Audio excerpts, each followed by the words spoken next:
Police मंथन वरिष्ठ police अधिकारी सम्मेलन। सीएम योगी का पुलिस मंत्र, मेरिट पर तैनाती, माफिया पर सख्ती और जनता से दोस्ताना व्यवहार ही स्मार्ट पुलिसिंग का आधार। बदायूं में 13वीं कार्यक्रम में रायता पीने वाले लोगों में फैली दहशत। 200 ग्रामीणों ने लगवाई एंटी रेबीज वैक्सीन। बीमार भैंस के दूध से बना हुआ था रायता।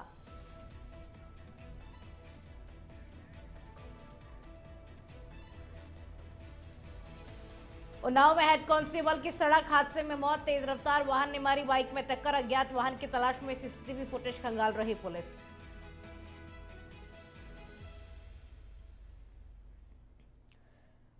नमस्कार, आप देख रहे हैं इंडिया अहेड। मैं हूं आपके साथ में खुशबू सिंह। तो चलिए बुलेटिन की शुरुआत पहली खबर के साथ में करेंगे। मुख्यमंत्री योगी आदित्यनाथ ने पुलिस मंथन 2025 के विभिन्न सत्रों के समापन पर प्रदेश की कानून व्यवस्था को अगले स्तर पर ले जाने के लिए विस्तृत रोडमैप जारी किया। मुख्यमंत्री योगी ने स्पष्ट संदेश दिया कि पुलिस की कार्यप्रणाली अब रिएक्टिव के बजाय प्रोएक्टिव होनी चाहिए। उन्होंने थाना स्तर पर राजनीतिक हस्तक्षेप को शून्य करने और अपराधियों के प्रति जीरो टॉलरेंस की नीति को और कड़ा करने को कहा। इस दौरान सीएम योगी ने निर्देश दिए कि ग्राम पंचायत स्तर पर तैनात चौकीदारों को पुलिस बीट व्यवस्था से प्रभावी रूप से जोड़ा जाए, जिससे स्थानीय स्तर पर सुरक्षा तंत्र को नई मजबूती मिले। उन्होंने कहा कि ग्राम चौकीदार गांव की सामाजिक संरचना से भली भांति परिचित होते हैं। उनकी सक्रिय भागीदारी से अपराध की रोकथाम, समय पर सूचना संकलन एवं त्वरित कार्रवाई सुनिश्चित की जा सकती है। इस अवसर पर सीएम योगी ने कहा कि बीट पुलिस के प्रमुख आरक्षी व दरोगा ग्राम स्तर पर निरंतर संवाद, प्रभावी जनसंपर्क और आपसी विश्वास का वातावरण निर्मित करे। इससे आम नागरिकों में सुरक्षा की भावना और अधिक सुदृढ़ होगी तथा कानून व्यवस्था को जमीनी स्तर पर मजबूत करने में ये व्यवस्था एक प्रभावी और भरोसेमंद मॉडल के रूप में स्थापित होगी।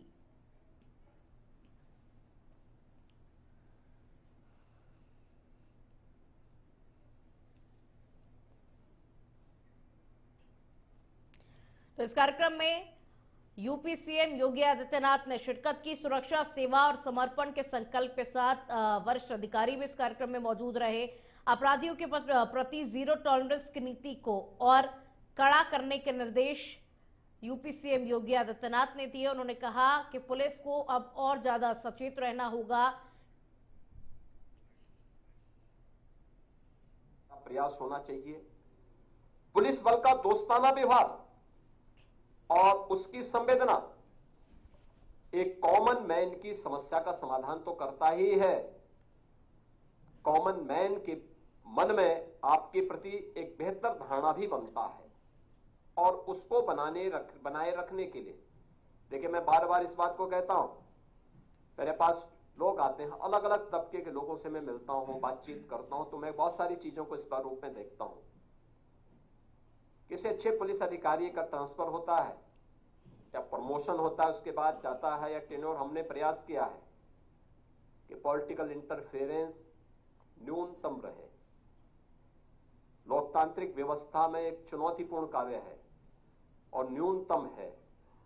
पिछले 9 वर्षों के अंदर आपने देखा होगा न्यूनतम इंटरफेरेंस, और न्यूनतम इंटरफेरेंस के साथ साथ आपको कार्य करने की जितनी स्वतंत्रता दी गई है कि आप परफॉर्म कर सकें, इसलिए कि जिससे बिना किसी हस्तक्षेप के, लेकिन हमारा भी कुछ दायित्व बनता है। और इस दायित्व के दौरान मैं देखता हूं जब किसी पुलिस अधिकारी के टेन्योर, उसमें हमने स्थिरता भी दी है प्रशासन को। आप देखें एवरेज एक पुलिस अधिकारी मिनिमम 2 वर्ष तक एक जिले के अंदर अपनी सेवा दे रहा है, रेंज में सेवा दे रहा है। कभी नहीं हुआ, मैं पिछले आंकड़े निकालता हूं, 3 महीने, 4 महीने, 1 महीने, कुछ ही दिनों के अंदर फिर वह। मुरादाबाद के कोतवाली कटघर इलाके की करूला जाहिद नगर गली नंबर 6 में 2 गुटों के बीच में हिंसक झड़प का वीडियो सोशल मीडिया पर तेजी के साथ में वायरल हो रहा है। हालांकि इंडिया अहेड इस वायरल वीडियो की पुष्टि नहीं करता है। इस वीडियो में साफ दिख रहा है कि लगभग 2 दर्जन लोग एक दूसरे पर लात, घूंसे, बेल्ट और कियोस्क बोर्ड से हमला कर रहे हैं, जिससे माहौल जानलेवा संघर्ष जैसा बन गया। बीच बचाव के लिए कुछ महिलाएं भी आई, लेकिन मारपीट जारी रही। पूरी घटना पास लगे सीसीटीवी कैमरे में कैद हो गई है और इस वक्त वीडियो आपकी टीवी स्क्रीन पर इस वीडियो में साफ तौर पर यह देखा जा सकता है कि किस तरीके से कुछ लोग जो है वो आपस में झगड़ते हुए नजर आ रहे हैं। एक दूसरे पर लात घूसों की बरसात करते हुए ये लोग नजर आ रहे हैं। कुछ महिलाएं भी इस वीडियो में साफ तौर पर नजर आ रही हैं, जो कि बीच बचाव करने की कोशिश कर रही हैं, लेकिन ये झगड़ा इसी तरीके से चालू रहा और फिलहाल ये वीडियो सोशल मीडिया पर जमकर के वायरल हो रहा है। दो पक्षों के बीच किसी बात को लेकर के विवाद हुआ और ये विवाद इतना बढ़ गया कि दोनों पक्ष आपस में झगड़ने लगे।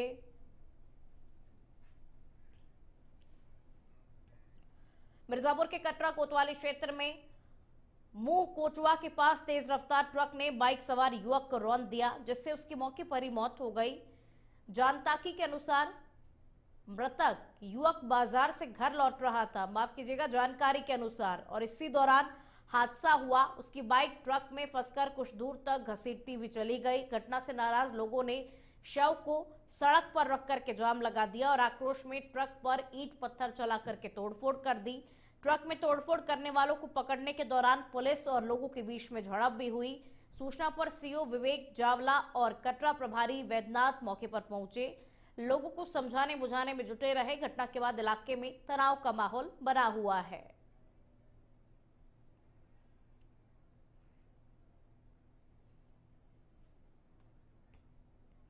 उन्नाव में एक दर्दनाक सड़क हादसे में पुलिस विभाग के मुख्य आरक्षी की मौत हो गई। कोतवाली सदर क्षेत्र के हुसैन नगर चौराहे पर ड्यूटी से लौटते समय बाइक सवार मुख्य आरक्षी मुकेश कुमार को एक अज्ञात वाहन ने टक्कर मार दी, जिससे वो गंभीर रूप से घायल हो गए, जिसे मौके पर मौजूद लोग तुरंत जिला अस्पताल ले गए, जहां पर डॉक्टरों ने उन्हें मृत घोषित कर दिया।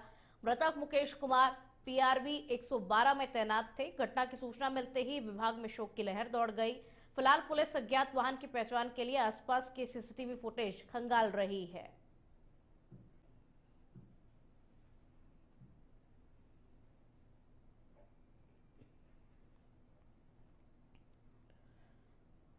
पीलीभीत जिले के बीसलपुर कोतवाली क्षेत्र में एक 23 वर्षीय विवाहिता का शव संदिग्ध परिस्थितियों में फंदे से लटका हुआ मिला। ये घटना पति पत्नी के बीच मामूली विवाद के बाद में सामने आया। पुलिस ने मृतका के पति को हिरासत में लेकर के जांच शुरू कर दी है।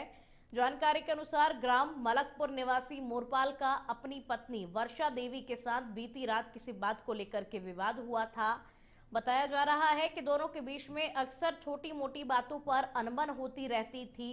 विवाद के बाद मोरपाल दूसरे कमरे में जाकर सो गया। शनिवार सुबह जब मोरपाल जागा और कमरे से बाहर आया तो उसने वर्षा देवी का शव घर के कमरे की चौखट पर चुन्नी के फंदे से लटका हुआ देखा।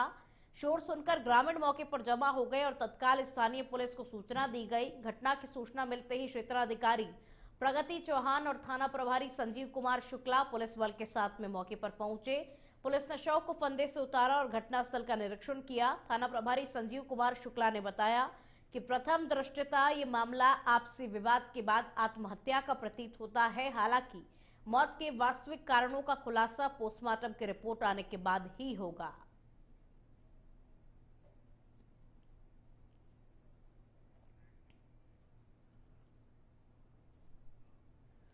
बदायूं के उझानी थाना क्षेत्र के पिपरौल गांव में एक हैरान कर देने वाला मामला सामने आया। गांव में भैंस की मौत के बाद फैली दहशत के चलते लगभग 200 ग्रामीणों ने सामुदायिक स्वास्थ्य केंद्र उझानी पहुंचकर एंटी रेबीज वैक्सीन कराया। दरअसल गांव में आयोजित एक 13वीं में दावत की गई थी। इसमें रायता परोसा गया। बाद में ये जानकारी सामने आई कि जिस भैंस का दूध दही रायते में इस्तेमाल किया गया था, उससे कुछ दिन पहले एक कुत्ते ने काट लिया था। बाद में उस भैंस की मौत हो गई। वहीं भैंस की मौत के बाद में गांव में अफरा तफरी का माहौल हो गया। ग्रामीणों में गंभीर बीमारी फैलने की आशंका को लेकर के दहशत फैल गई और इसी डर के चलते बड़ी संख्या में ग्रामीण उझानी सामुदायिक स्वास्थ्य केंद्र पहुंचे और एहतियातन वैक्सीनेशन कराया।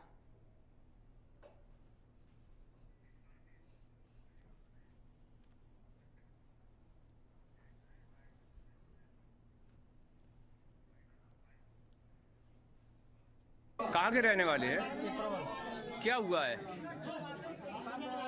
एक भैंस कुत्ते ने काटी थी, पागल हो गई। पागल होने के बाद मर गई। तो उसके मट्ठे का रायता किया था, उसके इन्फेक्शन की संभावना है, इसलिए बिजनौर को गंगा एक्सप्रेसवे से जोड़ने की मांग को लेकर जनपद में अनोखा और जन जागरूकता से भरा प्रदर्शन देखने को मिला। किसानों और जनप्रतिनिधियों ने नगर में जागरूकता रैली निकालकर अपनी मांग को रचनात्मक तरीके से सरकार तक पहुंचाने का प्रयास किया। रैली के दौरान प्रदर्शनकारियों ने टोकरी में भरे पोस्ट कार्ड हाथों में लिए, वहीं बीन, सारंगी और ढोल की थाप पर चलते हुए नगर भ्रमण किया। गंगा एक्सप्रेसवे समेत जनपद से जुड़े अन्य महत्वपूर्ण मुद्दों को लेकर चलाए जा रहे पोस्ट कार्ड अभियान के तहत अब तक लगभग 5 लाख पोस्ट कार्ड भेजे जा चुके हैं और इसी क्रम में किसानों और जनप्रतिनिधियों ने 1,34,000 post card Bijnor post office पहुंचकर डाक अधीक्षक को सौंपे ताकि ये मांग शासन तक सीधे पहुंचे। लोगों ने कहा कि गंगा एक्सप्रेसवे से जुड़ाव होने पर बिजनौर के किसानों, व्यापारियों और युवाओं को बड़ा लाभ मिलेगा और क्षेत्र के विकास को नई गति मिलेगी।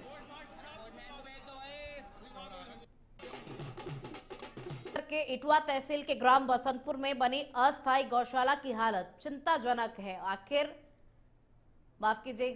भारतीय गौ रक्षा परिषद के पशुपति प्रताप सिंह ने खबर के आधार पर निरीक्षण किया और गायों की भयानक दुर्दशा देखी, जहां गौशाला में ना तो हरा चारा है और ना ही बैठने की कोई उचित व्यवस्था। शेड में 1 से 1.5 फुट गोबर और मूत्र जमा है और इतनी ठंड में गायें रात भर खड़ी रहती हैं और ग्रामीणों का आरोप है कि अकाल मृत्यु होने पर मृत गायों को दफन या पास की नदी में फेंक दिया जाता है। यहाँ केवल 2 लोग दिन में मौजूद रहते हैं और रात में सुरक्षा का कोई भी इंतजाम नहीं है। भूसा रखने की जगह भी खाली है, जिससे गौशाला की दयनीय व्यवस्था का पता चलता है।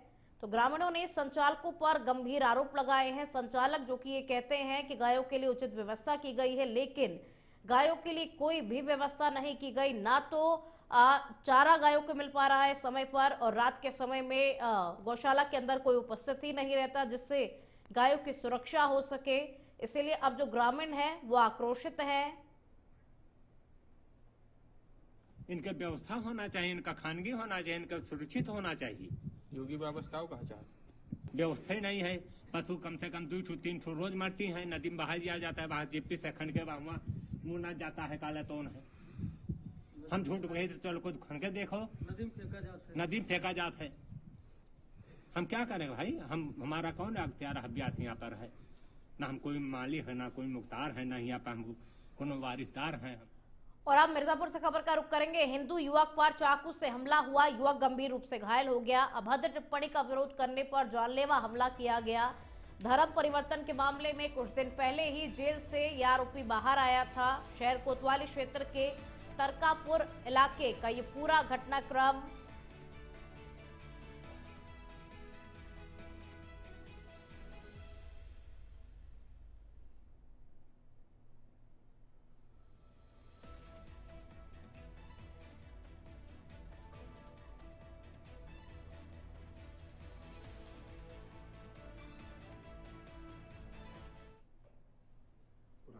रंजिश को लेकर ब्लेड से प्रहार किया गया था, जिसमें उसको चोट आई थी।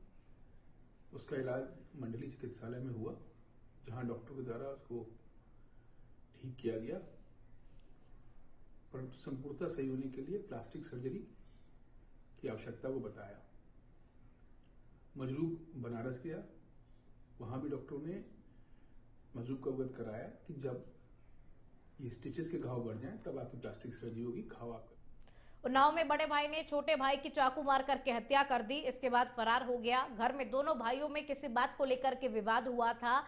इसी दौरान अचानक बड़े भाई ने छोटे भाई पर चाकू से हमला कर दिया और फरार हो गया। गंभीर हालत में परिजन युवक को अस्पताल लेकर के गए। डॉक्टर ने जांच के बाद उसे मृत घोषित कर दिया। इसके बाद पुलिस को सूचना दी गई, जिसके बाद पुलिस मौके पर पहुंची। परिजनों और आसपास के लोगों से मामले की जानकारी ली। पुलिस आरोपी के बड़े भाई की तलाश कर रही है। मामला कोतवाली सदर थाना क्षेत्र का है। जानकारी के अनुसार पीड़ी नगर निवासी गणेश के 2 बेटे सत्यम सोनी और शिवम सोनी हैं। शनिवार दोपहर भाइयों में किसी बात को लेकर के विवाद हो गया।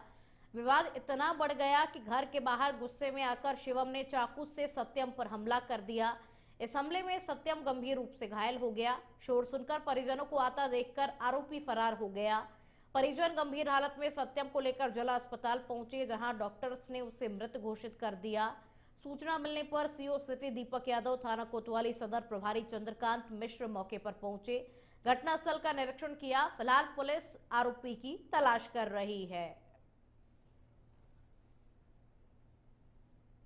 कोतवाली सदर की पुलिस को यह सूचना मिली कि पीडी नगर के निवासी सत्यम सोनी पुत्र गणेश सोनी की उनके भाई द्वारा चाकू मारकर उन्हें घायल कर दिया गया है। उनके बड़े भाई शिवम सोनी द्वारा यह घटना कारित करी गई।